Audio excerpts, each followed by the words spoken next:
Цагаан алт үндэсний хөтөлбөрийг 2024-өөс 2028 онд хэрэгжүүлнэ. Тус хугацаанд ноолуурын бүрэн боловсруулалтын түвшнийг 20%-аас 40% хүртэл нэмэгдүүлж, үйлдвэрлэлийг 1.5 их 80 төгрөгөөс 2.3 их 80 төгрөг, экспортыг 398 сая ам.доллароос 690 сая ам.доллар хүртэл нэмэгдүүлнэ гэх төсөөлтөй байгаа юм а. Манай ер нь арьсныхын ноос ноолуудаа хамгийн тулгымцсан асуудал зах зээл юм лээ.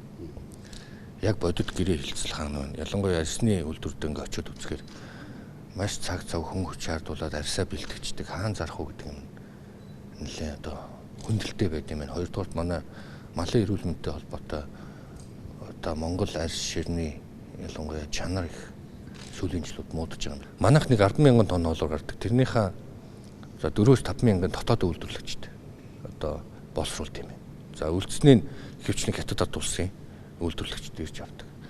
За нэг талдаа бас хятадуудын үед яадаг вэхээр хятадууд цааталтаа угаасан ноолуур, самсан ноолуур хоёр дээр ялгаатай татвар тавьдаг юм. Тийм учраас Монголоос түүхий даваад гарах нь хятад үйлдвэрлэгчдэд бас зардал багтай байх магадaltaй юм шиг.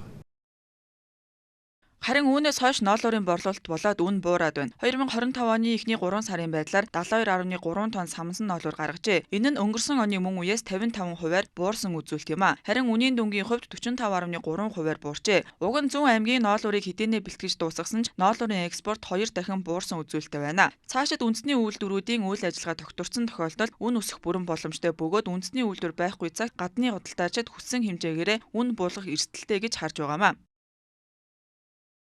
Ноолуур нэг хит унахгүйгээр юм учраас ингээд энэ жилдээ бол энэ зохицуултыг хийгээд явах болов гэж бодож байгаа. За нөгөө талдаа бас хятад худалдаа өгч нар байна ингээд нэг талдаа самсан ноолуур Монгол ингээд гаргана гэчихээр өөрсдөнд нь зардал өндөр болчихж байгаа учраас энийгээ буцаачих болов гэсэн юм хүлээлттэй байх шиг байна. Бид нэг зүг хардж байгаа шүү. Тэгэхээр Монгол улс үнэхээр цаашдаа энэ салбартаа нэг шат ахийг гэвэл монголчууд бүгдөө 1 жил юм уу 2 жил төвчж хагаад энэ үйлдвэрлэлээ нэмэгдүүлэх хэрэгтэй. Ингэж ижил цаашдаа тогтвортой юм. Тэгэхгүй бол яг одоогийнхороо угаагаад гаргаад байна л гэсэн үг. Тэгээд ноолуурын унахаас айгаад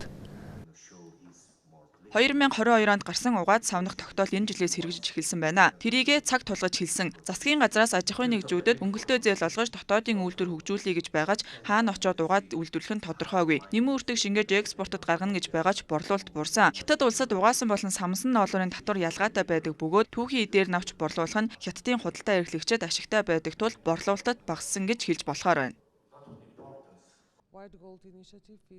Бодлогын уялдаа холбоог сайжруулах, түүхий эдийн чанар бэлтгэлийн тогтолцоог дэмжих, үйлдвэрлэл, борлуулалт, экспорт, зах зээлийн хүртээмжийг нэмэгдүүлэх, тогтвортой санхүүжил, техникийн чадах, хүний нөөцийг хөгжүүлэх зэрэг олон талд